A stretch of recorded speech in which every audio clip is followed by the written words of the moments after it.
ज्वलनदार की जरूरत होती है, लेकिन पत्थर को जलाना हमारी बस की बात नहीं होती है। तो इन क्रियाकलाप से हम बच्चों में ये अवधारणा विकसित कर सकते हैं कि कौन सी पदार्थ दाह है और कौन सी पदार्थ दाह नहीं है। अगर कागज जल गई, लकड़ी नहीं जली, हम सलाई मारे लेकिन लकड़ी नहीं जली, कागज जल गया, पत्थर नहीं जला, तो कागज जला, लकड़ी भी नहीं जला, जबकि लकड़ी एक दाह पदार्थ है। तो हम इस प्रश्न से बच्चे में ये अवधारणा विकसित करेंगे।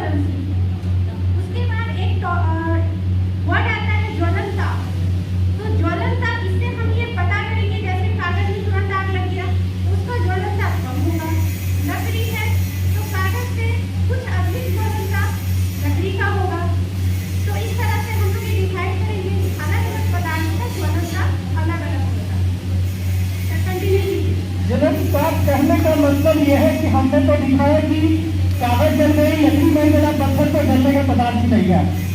तो ज्वलनता वह नियंत्रण का जिस पर कोई पदार्थ जलना प्रारंभ कर दे वह उस पदार्थ का ज्वलनता कहलाता है। और इस तरह से बच्चों में दाह पदार्थ और दाह पदार्थ की अवधारणा को हम विकसित करेंगे और आगे बच्चों में यह समझ में विकसित हो जाएगा और ये अंतर ही बच्चे कर पाएंगे कि कौन सा जलने वाला है और कौन सा जलने वाला नहीं है।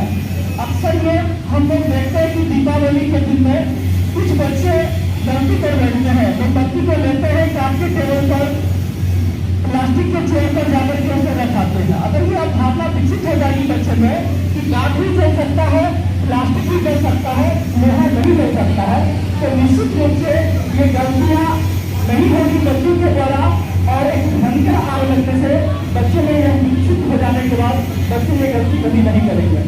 आगे बहुत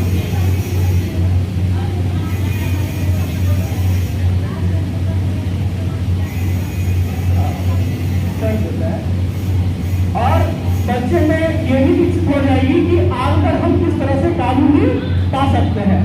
जनरली हम लोग देखते हैं कि हमारे पास जो भी फायर का जो सामग्री बुझाने वाला है लोगों को यूज करना ही नहीं आता, उसको यूज करने में आता है। अगर सिलेंडर में आग लग जाए तो हम लोग अक्सर देखते हैं कि महिलाएं लोग या पुरुष लोग जनरली भाग जाते हैं।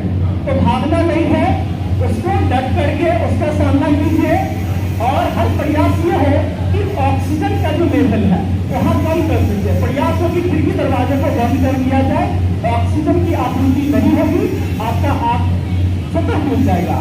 अगर संभव है तो कार्बन डाइऑक्साइड गैस को छोड़ दिया जाए। अगर बिजली में तार जलती है तो क्या करते हैं लोग, कहीं ना कहीं कार्बन डाइऑक्साइड गैस को ही छोड़ते हैं।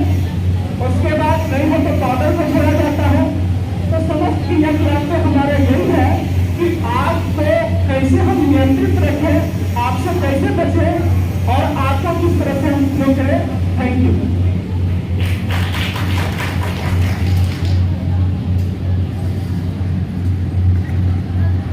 चलिए, बहुत बहुत धन्यवाद समूह संख्या 5 को। और सही में प्रस्तुति जो है समूह संख्या 5 की बहुत